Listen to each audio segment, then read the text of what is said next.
नमस्कार दोस्तों, स्वागत है आपका मेरे यूट्यूब चैनल डेजर्ट रोजेडेनियम। तो आज मैं आपको कुछ प्योर क्रिस्पम दिखाने जा रहा हूँ सीडलिंग। वो ये देखिए, ये क्रिस्पम पुल रेड स्ट्रिंग है ये, और सोमलिंस वैरायटी क्रिस्पम ये है, और सोमलिंस वैरायटी क्रिस्पम ही है ये, है ना। तो ये पूरे क्रिस्पम लगे हुए हैं, और उसके इस तरफ में पहचानिए ये क्या है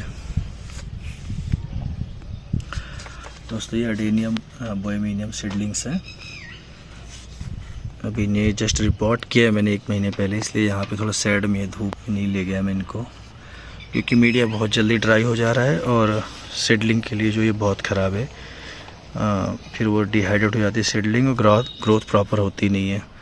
तो इसलिए थोड़ा सा सैड में जब ये रहेंगे तो इनमें ग्रोथ भी अच्छी होगी। तो ये उम्मीद करता हूँ आने वाले 2-3 महीने में ये प्लांट अवेलेबल होंगे सेल के लिए, या बारिश के टाइम पे जब थोड़ी अच्छा साइज हो जाएगा। एडेनियम बोहेमियम भी उस टाइम पे सेल करूँगा, और ये क्रिस्पम और कुछ ये नोवा है यहाँ पे जो इस तरह से बिल्कुल बढ़ रहे हैं। यहाँ पे कुछ स्वेजिकम सीडलिंग है,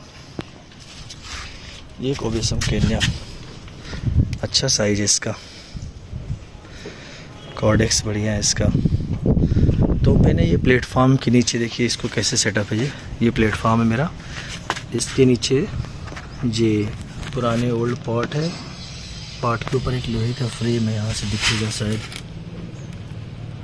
ये लोहे का फ्रेम रख के फिर ये घर में जो टाइल्स थे टाइल्स रखा है, और ये 2x2 के टाइल्स थे ऐसे काफ़ी, और उसके ऊपर ये सीडलिंग जो अरेबिकम नहीं है, नॉन अरेबिकम है, तो यहाँ पे रख दिया है। अब इसके बाद दोस्तों यहाँ पे एक और हैबिटेट वैरायटी है, वो है ये सोकोट्रिनम। ठंडियों में ये मेरे पास नहीं बचता है, पता नहीं क्यों, मेरा वेदर सूट नहीं करता इनको। 3 बार ट्राई किया, सभी रॉट हो गए, सीडलिंग स्टेज पे ही गल गए। लेकिन इस बार देखिए ये ग्रो कर रहे हैं अच्छे से, लीव्स भी आ रहे देखिए इसमें ना, और सही जगह रखा है बिल्कुल। यहाँ पे धूप छाँव दोनों मिल रही है, प्रॉपर मॉइस्चर मेंटेन है, और ग्रोथ भी सही हो रही है। और इसके बाद एक ये है जो बहुत बड़ा कुंभकर्ण है, सोने वाला हमारा डिचोफेरेंस, इसमें कुछ नहीं हो रहा है, ऐसे का ऐसे ही रखा है, ये कुछ भी नहीं हो रहा, ना इसको धूप से फ़र्क पड़ना, कुछ ऐसा लग रहा है बिना पत्तों के ये ग्रो कर रहा है, पहले से थोड़ा मोटा हो गया है।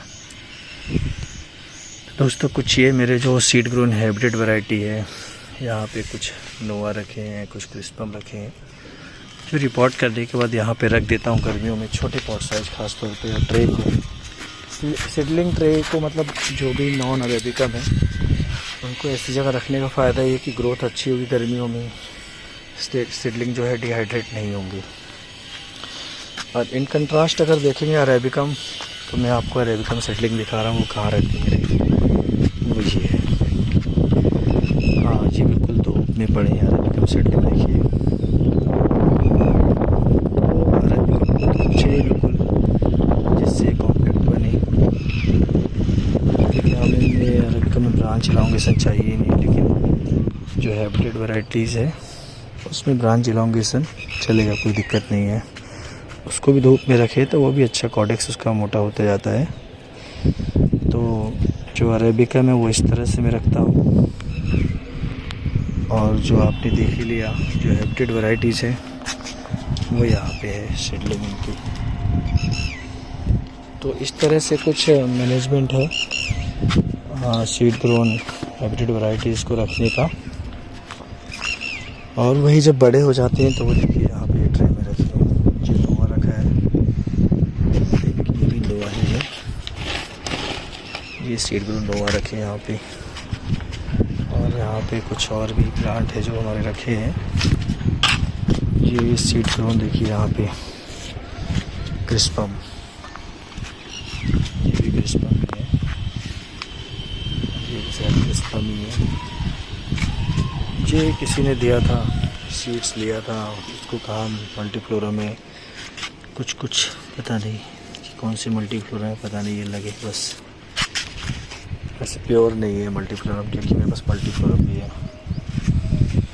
तो दोस्तों आशा करता हूँ आपको मेरा कलेक्शन अच्छा पसंद आया होगा, और ये वीडियो देखने के लिए आप सभी का बहुत बहुत धन्यवाद।